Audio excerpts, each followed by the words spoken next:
ముందుగా ఆంధ్రజ్యోతిలో చూసుకుంటే, ఆంధ్రజ్యోతిలో ఈరోజు ఏంటంటే నిన్న విజయసాయిరెడ్డి గారు ఈడీ విచారణకి వెళ్ళారు కదా. సో దాని గురించి రాశారనమాట బ్యానర్ వార్తల్లో. ముడుపుల కోసమే కొన్ని డిస్టిలరీలకి ఎక్కువ ఆర్డర్లు ఇచ్చారంట, పాపులర్ బ్రాండ్లను తప్పించారు, అనామక బ్రాండ్లు తెప్పించారు. ఇదంతా చేసింది ఎవరో మీకు తెలుసు, సిట్ ఇప్పటికే అన్నీ తెలిసింది కదా. ఈడీ ముందు గుట్టు విప్పిన సాయిరెడ్డి. సో హవాలాపై పలు ఆధారాల సమర్పణ, లిక్కర్ స్కామ్లో 7 గంటల పాటు ప్రశ్నించి ఈడీ, కీలక అంశాలపై వరుస ప్రశ్నలు, విజిల్ బ్లోయర్గా తెలిసినంత చెబుతానని వెల్లడంటండి. అట్లాగే నిన్న జగన్మోహన్ రెడ్డి గారి పైన కూడా విజయసాయిరెడ్డి గారు కొన్ని కామెంట్స్ చేశారనమాట. ఈ కూటమి ఉన్నన్నాళ్ళు జగన్కి అధికారం కాలే అని చెప్పేసి నిన్న ఆయన ఒక మాట మాట్లాడారు. ఎన్ని పాదయాత్రలు చేసినా అంతే, పాలేరులా పనిచేస్తే పొగబెట్టి పంపేశారు, జగన్ నాకు ఇచ్చిన రివార్డు ఇదే, ప్రలోభాలకు లొంగిపోయానన్నారు. ఆ మాట జగన్ వెనక్కి తీసుకోవాలి. వైసీపీ మాజీ ఎంపీ విజయసాయిరెడ్డి ధ్వజం అంటండి.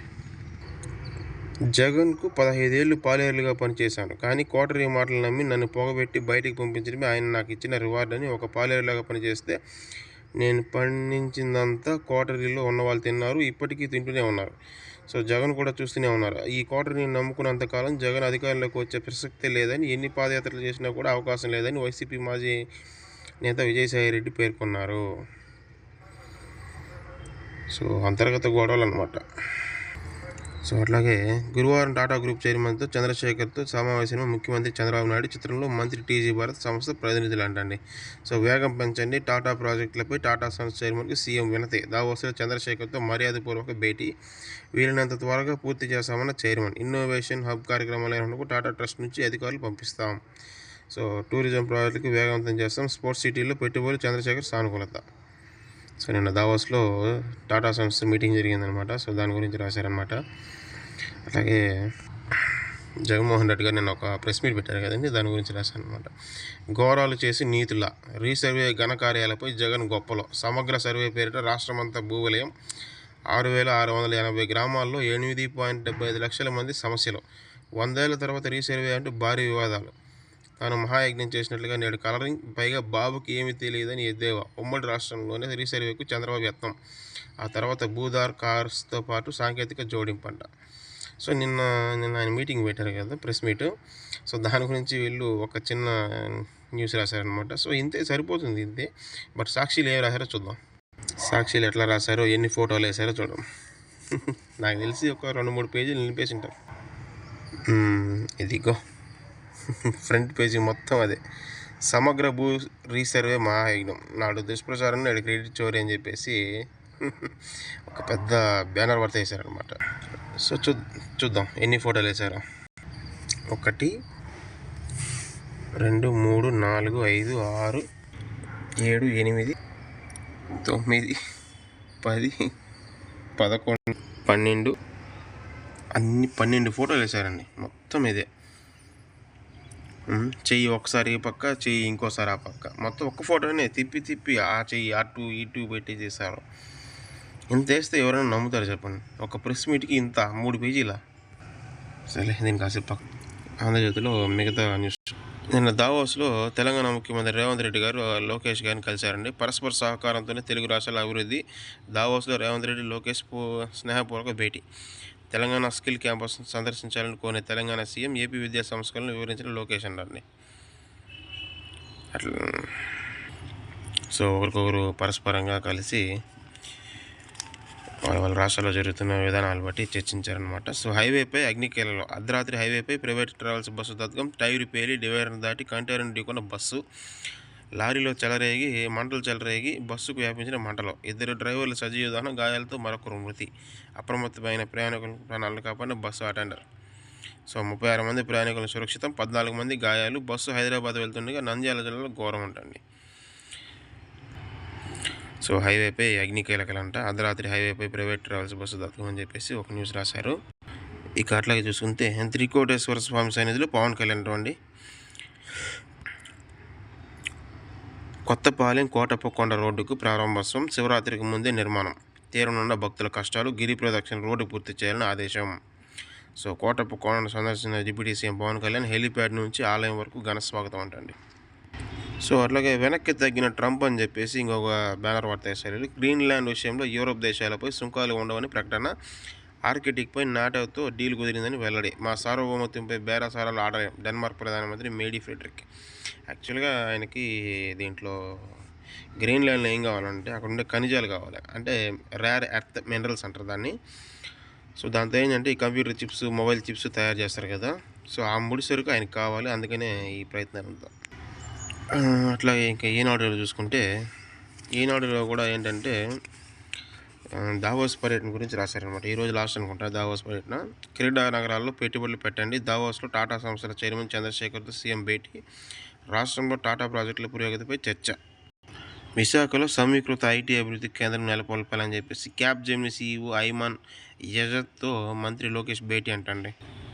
విశాఖపట్నంలో సమీకృత ఐటీ అభివృద్ధి కేంద్రం జీసీసీ వర్టికల్ బీసీఎం కేంద్రాన్ని ఏర్పాటు చేయాలని క్యాప్జెమిని సీఈఓ ఐమాన్ యజత్తో రాష్ట్ర విద్యా ఐటీ శాఖ మంత్రి నారా లోకేష్ కోరారు. దావోస్లో ఐమాన్ యజత్తో లోకేష్ భేటీ అయ్యారు. ఈ సందర్భంగా లోకేష్ మాట్లాడుతూ AI, cloud, cyber security, digital engineering వంటి ఎమర్జింగ్ మిగతా అటువంటి కంపెనీస్ ఉన్నాయి కదా, సో వాటితో సమీకృతంగా సమీక్షించి ఇటువంటివన్నీ ఇది చేయాలని చెప్పేసి క్యాప్జెమిని సీఈఓ ఐమాన్ యజత్తో మంత్రి లోకేష్ గారు చర్చించి ఇది చెప్పారనమాట. చర్చించడం జరిగింది. ఈనాడులో కూడా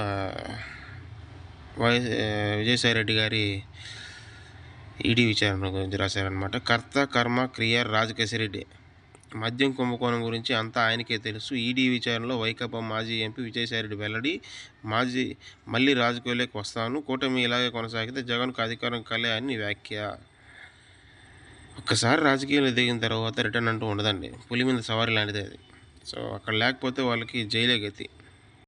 చాలా సమస్యలు ఎదుర్కోవాల్సి వస్తుంది. అందుకని ఒకసారి రాజకీయాల్లోకి వచ్చిన తర్వాత వాళ్ళు అక్కడ కంటిన్యూ అయిపోతారు అన్నమాట. ఇంకా డీప్గా చూసుకుంటే, ఆంధ్రప్రదేశ్లో మద్యం కుంభకోణం గురించి సమాచారం మొత్తం రాజకేశిరెడ్డికి తెలుసని, ఇందులో కర్త కర్మ క్రియ అంతా ఆయనని మాజీ ఎంపీ వైకాపాకు రాజీనామా చేసిన విజయసాయిరెడ్డి స్పష్టం చేశారు. వైకాపా ఎంపీ మిథున్ రెడ్డిని సూచన మేరకు సజ్జల శ్రీధర్ రెడ్డికి తాను ఈ 100 కోట్లు సర్దుబాటు చేశాననే విషయాన్ని కూడా ఈడీకి చెప్పారన్నారు. ఎట్టి పరిస్థితుల్లోని తాను ఈ కేసులో అప్రూవర్గా మారబోనని, ఆ అవసరం తనకు లేదని తేల్చి చెప్పారనమాట. అట్లాగే సౌత్లో గవర్నర్లకి అట్లాగే గవర్నమెంట్స్కి మధ్యలో ఒక పోరు జరుగుతుందండి. ఏంటంటే కేరళ, అట్లాగే తమిళనాడు, కర్ణాటక ఈ ప్రాంతీయ పార్టీలు అధికారంలో ఉన్నాయి కదా, సో వాళ్ళకి సెంట్రల్ గవర్నమెంట్కి అసలు పడ్డంలే. వాళ్ళు ఏంటంటే గవర్నర్ ఏదో రకంగా అవమానించేదానికి ట్రై చేస్తారు. సో 3 ముక్కల్లో ముగిసిన గవర్నర్ ప్రసంగం. కర్ణాటకలో అసెంబ్లీలో కలకలం, గెహ్లత్ తీరుపై బగ్గుమన్న కాంగ్రెస్. ఏంటంటే వచ్చారంట, సో దాంట్లో కొంచెం వాళ్ళు ఇస్తారు కదా స్పీచ్, అందులో జీ రామ్జీ పథకం ఉంది కదా, సో దాని గురించి కొంచెం తప్పుగా రాసేకుంది. గవర్నర్ దాన్ని చదవలేక వచ్చిన వెంటనే ఒక 3 ముక్కలు మాట్లాడేసి రిటర్న్ వెళ్ళారంట, ఆ పేపర్ మొత్తం చదవకుండా. సో దానికి కాంగ్రెస్ గవర్నమెంట్ కొంచెం తీవ్రంగా విమర్శించిందనమాట. సో అట్లాగే బ్రిటిష్ వాళ్ళ తర్వాత భూసేరు వచ్చేసింది నేనే, ఆ మహాయజ్ఞాన్ని అడ్డుకునేందుకు కుట్ర చేసింది చంద్రబాబు. నిషేధిత జాబితాల్లోకి భూములపై వాటి యజమానులు హక్కు కల్పించింది నేనేనని ఆయన గొప్పలు చెప్పారనమాట. మాకు ప్రతిపక్ష హోదా ఇవ్వకుండా స్పీకర్ని ఎవరు ఆపారు? మాజీ సీఎం జగన్. ఆయన ఎవరు ఆపారండి? జనాలు ఆపారు మిమ్మల్ని ఇవ్వకుండా. 18 సీట్లు వస్తే అడుక్కునే పని ఉండదండి, హ్యాపీగా ఇచ్చేస్తారు. అట్లాగే అస్తవ్యవస్థ విధానాలతోనే ప్రజలపై ఛార్జీల భారం, అప్పుల ఊబిలో విద్యుత్ సమస్యలు, 2026-27 టారిఫ్, ప్రజాభిప్రాయ సేకరణతో నిపుణులు, వివిధ సంఘాల ప్రతినిధులు, మెటీరియల్ ధరల నియంత్రణకి కాస్ట్ డేటా విధానం, ఏపీఆర్సీ చైర్మన్ వెంకటరామరెడ్డి వెల్లడి. యాక్చువల్గా ఇది ఒకటే కాదండి, యాక్చువల్గా స్టేట్ గవర్నమెంటు ఈ ట్రాన్స్ఫార్మర్లకు ఉంటుంది కదా, ఈబీ డిపార్ట్మెంటు, అందులో అవినీతి జరిగిందండి. దగ్గర తమిళనాడు, కర్ణాటక, అట్లాగే తెలంగాణలో ఒక ట్రాన్స్ఫార్మర్ ఈబీ డిపార్ట్మెంట్ 80,000 70,000 కొంటే మన ఆంధ్రాకి వచ్చేసరికి అది 1,20,000 పెట్టుకున్నారు. సో దాంట్లో సగం అవినీతి ఉంది. సో అటువంటి పట్టించుకుంటే జనాలకి రేట్ తగ్గేదానికి ఒక ఇది ఉంటుందండి. అవినీతి అయిపోయింది ఫుల్గా. ఇంకా సాక్షికి వచ్చేస్తే, సాక్షిలో నేషనల్ అంశాలు వస్తుంది. జార్ఖండ్లో భారీ ఎన్కౌంటర్. జార్ఖండ్లోని చైబానా అటవీ ప్రాంతంలో జరిగిన ఎన్కౌంటర్లో 16 మంది మావోయిస్టులు మృతి అంటండి. అట్లాగే ఛత్తీస్గఢ్లోని స్టీల్ ప్లాంట్ల పేర్లు, ఓ ఉక్కు కర్మాగారంలో పేలుడు సంభవించి 6 కార్మికులు చనిపోయారంట. సో నెక్స్ట్ కొలువైన ట్రంప్ శాంతి మండలి దావోస్ నగరంలో 19 దేశాల అగ్రనేతల సమక్షంలో బోర్డ్ ఆఫ్ పీస్ని ప్రారంభించిన ట్రంప్ అండి. ఆధిపత్యం కోసం మరో విజయంపై భారత్ గురి నేడు న్యూజిలాండ్తో రెండో T20 అండి. సో కొత్త యాప్ ప్రారంభం ఓటర్లు రాజకీయ పార్టీలకు సరైన సమాచారాన్ని ఇచ్చేందుకు ఎన్నికల సంఘం ECI నెట్ యాప్ను ప్రారంభించిందంట. సో నాడు దుష్ప్రచారం నేడు క్రెడిట్ చోరీ అని చెప్పేసి జగన్మోహన్ రెడ్డి గారి గురించి రాశారు. సీఎం చంద్రబాబుపై నిప్పులు చెరిగిన వైఎస్ జగన్, ఏనాడైనా భూసర్వే గురించి ఆలోచించావా? మేము చేసిన మహాయజ్ఞ రేటును నిస్సిగ్గుగా కొట్టేస్తావా? ఊసరవెల్లి కూడా సిగ్గుపడేలా చంద్రబాబు మాటలు. భూమండలంపై ఇంతటి చోరుడు ఇంకొకరు ఉండరు. రీసర్వే కోసం మేము చేసిన ప్రతి ప్రయత్నం ఓ రికార్డ్. సర్వే ఆఫ్ ఇండియాతో ఒప్పందం అని చెప్పేసి 40,000 మందికి సిబ్బందికి 70 సార్లు శిక్షణ, శాశ్వత పరిష్కారానికి ఆధునిక సాంకేతిక పరిజ్ఞానం జోడించామని చెప్పేసి నన్ను ఆయన గురించి దీని గురించి రాసి చాలా విషయాల గురించి పెట్టారనమాట. అయితే టీడీపీ వాళ్ళు దీని గురించి ఏమంటున్నారంటే, నిన్న విజయసాయి రెడ్డి గారు ఈడీ విచారణకి వెళ్ళారు కదా, సో దాన్ని డైవర్ట్ చేయడానికి ఈ ప్రెస్ మీట్ పెట్టారని చెప్పేసి టీడీపీ వాళ్ళు విమర్శిస్తున్నారు. ఇదంతా ఓకే కానీ జూదం చట్టబద్ధం అని చెప్పేసి ఇంకొక కామెంట్ చేశారనమాట. చంద్రబాబు సర్కారుపై వైఎస్ జగన్ మండిపాటు.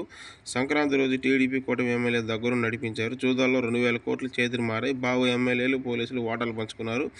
ఇది ప్రజలను తప్పుడు మార్గంలో దోచుకోవడం కాదా అని చెప్పేసి ఏమండి, మనం వైన్ షాపులంతా మీరు మద్యం నిషేధిస్తానని చెప్పేసి చెప్పారు కదా, అది చేయకుండా ఇలాంటి మాటలు మాట్లాడడం అనవసరం అండి.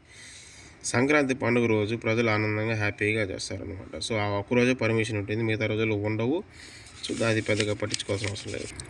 సో అట్లాగే ప్రజల గొంతుకు వినిపించండి. పార్లమెంటరీ పార్టీ భేటీలో ఎంపీలకు వైఎస్ జగన్ దిశానిర్దేశం అని చెప్పేసి నిన్న ఆయన పార్టీ ఎంపీలు ఉన్నారు కదా, వాళ్ళు ఒక ఆదేశాలు జారీ చేశారనమాట. హక్కుల అణచివేతపై ఎలుగెత్తాలి. భయంకరమైన రుణభారంలో ఏపీ యథేచ్ఛగా రాజ్యాంగం వలన అత్యంత ఆందోళనకరంగా శాంతి భద్రతలు, రెడ్ బుక్ పాలనతో రాజకీయ కక్ష సాధింపులు, చంద్రబాబు సర్కారుపై అన్యాయాలను ఎదరగొట్టాలంట అని చెప్పేసి జగన్మోహన్ రెడ్డి గారి మీటింగ్ గురించి రాశారనమాట.